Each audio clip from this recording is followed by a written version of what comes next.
So that we do have this page, you know, on the Roadshow page just for Bixie. Okay. So now I would like to turn to Julie Waxgeiser, who will introduce the Information Builders team. And Julie is a past president of the New York Metro chapter of STC, and she always helps with the Roadshow. She's always just very committed to making us successful, so we appreciate that. And Julie, I turn it over to you. Thank you. I'm honored for that introduction. So I'm going to apologize in advance, folks. My notes are a little to the side of the camera, so I'm not a shifty person. I just got to read my notes to the side. Sorry about that. Also, being a technical writer for more years than I care to admit, I understand the importance of writing instructions and following them to the letter. That's what we ask people to do. And when I was asked to do this introduction, I immediately said, okay, I'll read the real bio, but I'm not going to follow all the rules. I want to give a little personal intro as well, because I love Frances Gambino. So I wanted to do a little personal thing before I got to her real bio. So I'm sorry, I'm going to editorialize it a little bit. So, well, thank you. So, Frances Gambino is held in high regard and well-liked, not just by me, but by many, many, many people in what we call the New York, New Jersey, Connecticut tri-state TechComm community, and I'm sure well beyond. She's known for her leadership and her mentorship, and she shares her knowledge, and she participates in the community, and she brings new ideas to the community, and she pushes things forward, whether it's for seasoned professionals or for new people in the industry. And on a personal note, I had heard about Frances for a while. Every time people would talk about people in the community, her name would come up because, again, she's been well regarded and well liked for a long time in this community. And I knew her great reputation. I had seen her entries, winning entries in the competition in years past, but I hadn't actually ever met her. And one year I was at the STC Summit, and Frances came up to me and said, oh, Julie, I meant to speak to you. I wanted to tell you how much I liked the Roadshow that you did. So, of course, I liked her even more at that point. So there you go. But officially, I will tell you her bio. So Frances Gambino is the Vice President of Technical Knowledge Management at IBI. She drives the innovation and development of IBI's knowledge-based customer support services for the global customer base. These include customer education, customer enablement services, technical content management, and partnership responsibility for growing the My IBI community. Frances holds a bachelor's degree in technical communications and a master's degree in library and information science. Passionate about enabling success through knowledge sharing, Frances also taught graduate technical communications and technology courses at New York's Polytechnic Institute of Technology and continues to mentor students in technical career planning. So thank you for all you've done, Frances, and I look forward to your presentation. Thank you, Julie. So we're going to cue our presentation now, and I'll begin because I have my colleagues with me here today. So as that's being cued, I'm going to start. So I am the Vice President, as Julie said, of Technical Knowledge Management at Information Builders, a data and analytics company located in New York City. I'm very excited to be here today with Michele Brady, our Director of Technical Editing and Support Services, and Sarah Buccellato, our Web Content Specialist. We're delighted to share the story of our STC Alliance Competition Award of Excellence, which we received for our customer education website upgrade. We are part of the New York Metro STC chapter, and we've participated in many, many STC Alliance competitions back when we were just the New York Metro team. We always use the opportunity that the competition gives us to see how our work fits into the context of our peers' body of work. And we especially look forward to the feedback and advice from the STC judges, who never disappoint. As a rule, whether we win or not, we always reflect, share, and strive to apply those competition feedback points to our subsequent projects.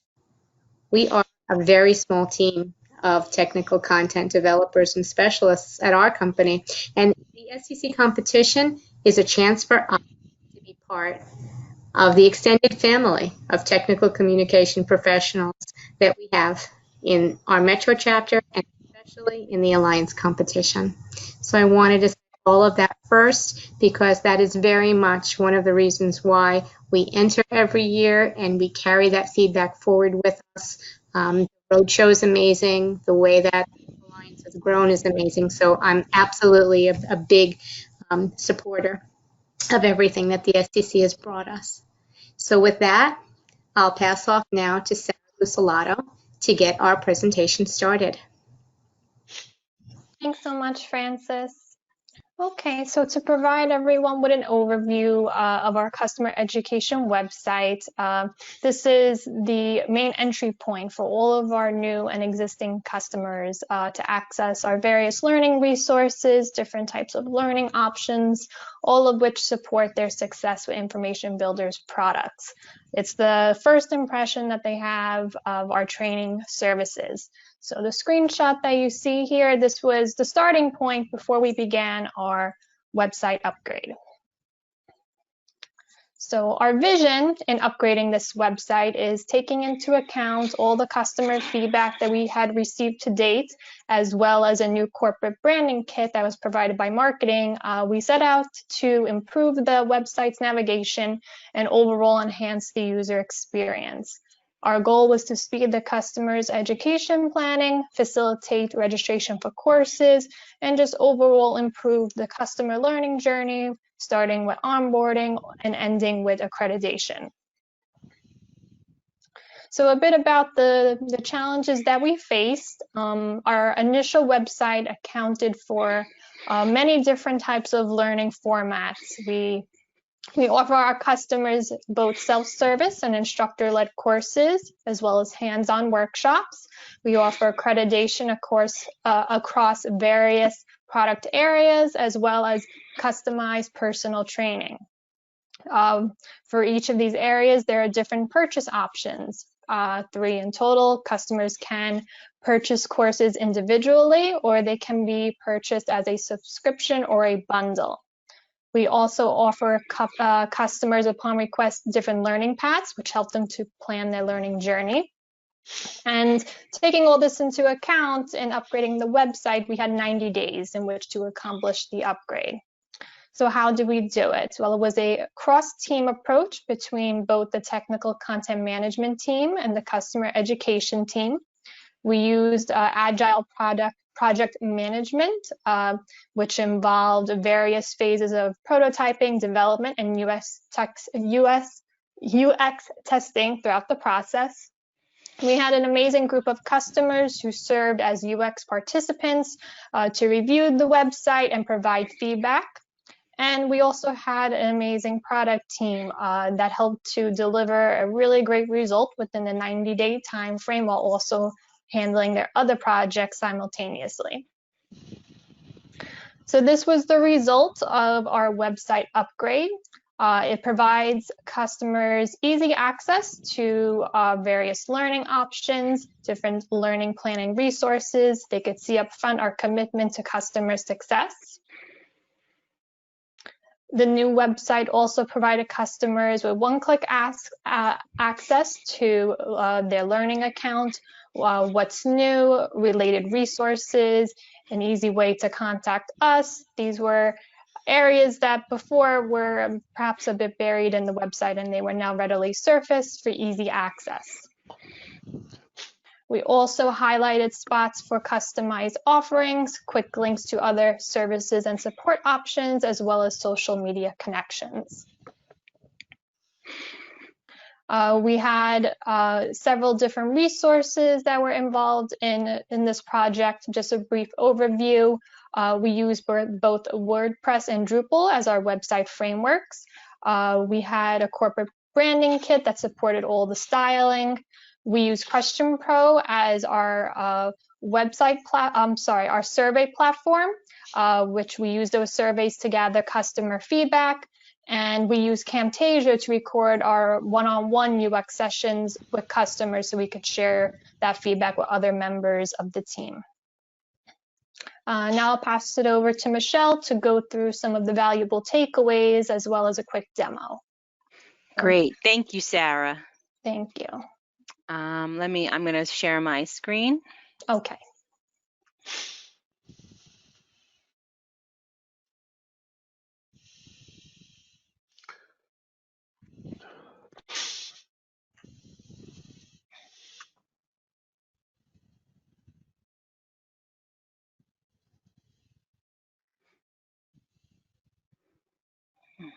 Let's see. There we go. Okay, thanks so much. We took away from this project and the feedback from the competition many valuable takeaways, which we implemented as we continued to rebrand the site and upgrade the site. So let's take a look at how we use this feedback.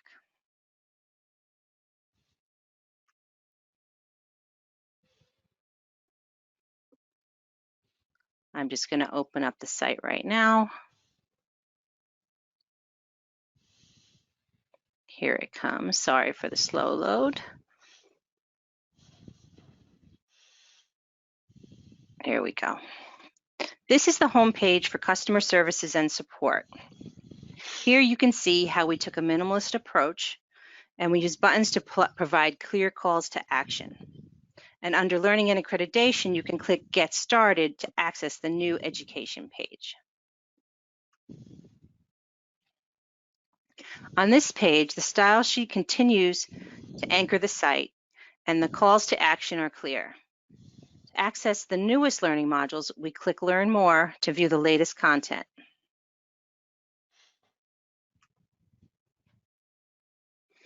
Here, the clear call to action is to buy now.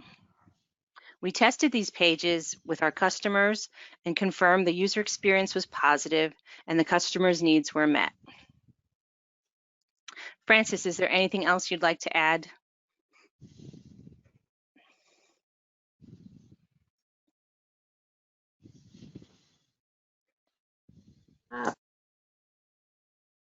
Francis, you're muted. Okay, here we go. Thanks. Michele, can you just go back to the home page for a second, to the top page? I wanted to Sure. circle back to that. So the feedback that we received from the judges was to take a minimalist approach, and they certainly did, recognize how busy that education website was to start.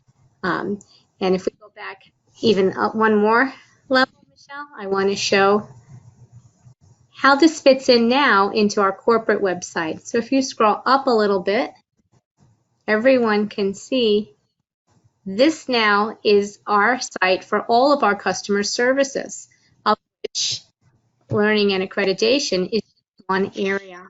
So we have our community there, our links to the knowledge base, and then Learning and Accreditation, and our customer enablement programs. In the space of, I would say, about a year and a half, we were able to build on that very simple approach of keeping things minimal, clear calls to action, right? User experience continues to be how we drive all of our changes and our improvements. We still have a solid pool of customers who participate, and we absolutely still have an awesome team who work together now as one department to provide all of these services. So this is where we are today, and again, no doubt we will continue to keep things minimalist and to look to, the style sheets to really guide, how we direct our customers throughout.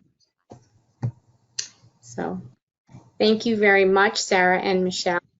If there are any questions that anyone has, we can take them now.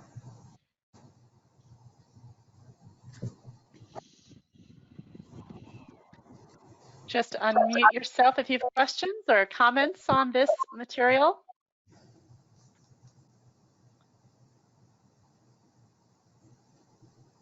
So did you all, Sarah and Michele and Francis, did you find that before you, when you entered this material, that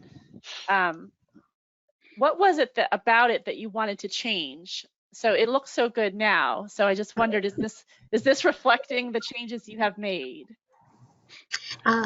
Yes, absolutely. We wanted to change the navigation experience for our customers.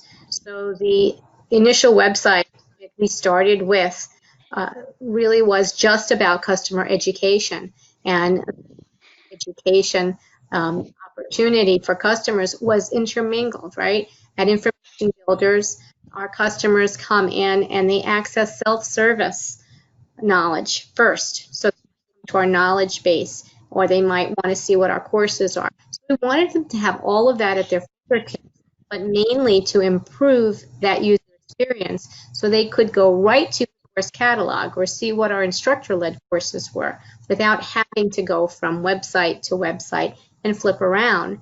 And, you know, as many of you realize, customers are not going to spend an enormous amount of time. You know, our tracking shows they're spending maybe 30 seconds, right, trying to find what it is that they need. So we really were striving to provide something that was more modern, but much more functional and enabled customers with one click to find whatever they needed to get going.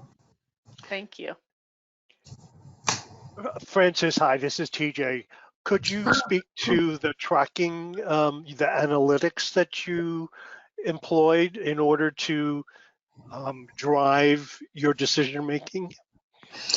Sure. So we used at the time Google Analytics, and we track our visits from our customers from our IBI corporate homepage to all of our services pages. So we saw that customers were moving from page to page.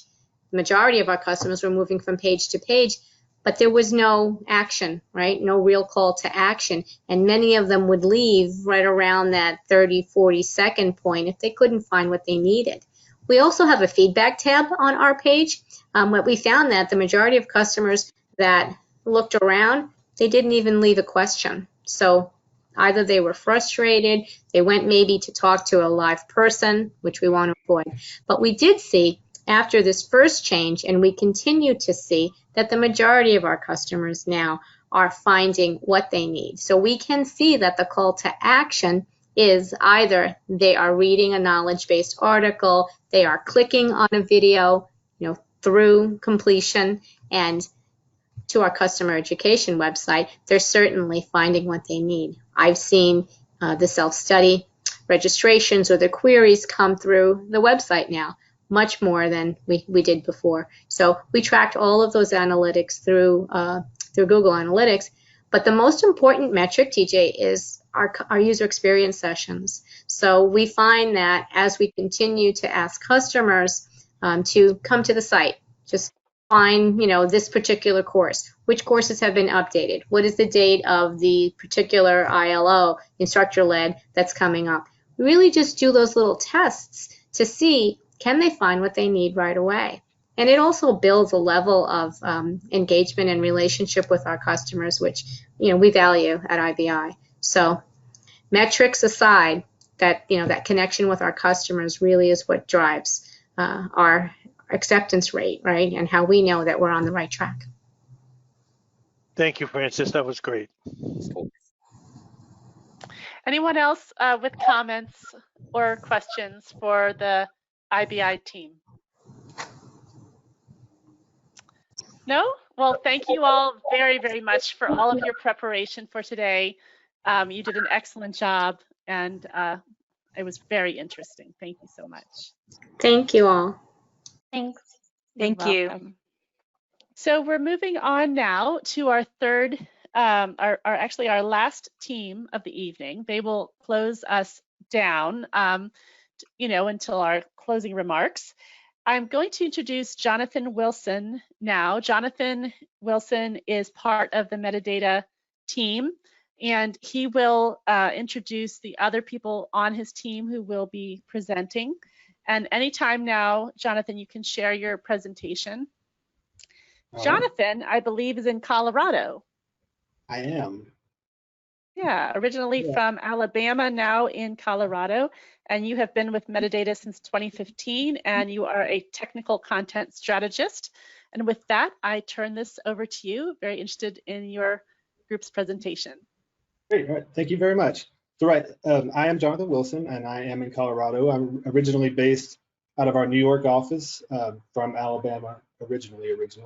But tonight we're going to talk about several of our knowledge bases that won awards in this year's competition. I have three of my coworkers here with me and our senior director. But first, for those of you who don't know us, a little bit about metadata itself. We are,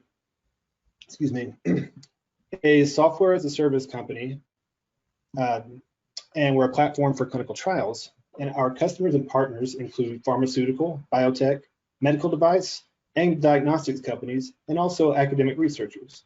We also have an AI department that deals with data to help generate evidence and insights to accelerate value, minimize risk, and optimize outcomes. So that's a little bit about our company. About us personally, our first speaker tonight will be Nitsa Hauser. Nitsa has been with Metadata for the past 15 years. She serves as our Senior Director of Technical Content Strategy, and she also served as the President of the STC New York chapter from 2012 to 2014. Our second speaker will be Matt Muscat. He has been with us for 7 years, and he currently serves as a Lead Technical Content Strategist. Matt is also now a multiple STC Competition Award of Excellence winner, and tonight he'll be speaking about his most recent winning knowledge-based metadata dashboard. Following Matt will be myself, which I introduced a little bit about myself, and then following me will be Anita Gossett. She is also a remote employee like me, and she joined the company in 2018. And tonight she'll be talking about her award-winning knowledge base for study management. And lastly, rounding us out is Jonathan Hodrick. He joined us a couple years ago as well. He is one of our technical writers who works with various data analytics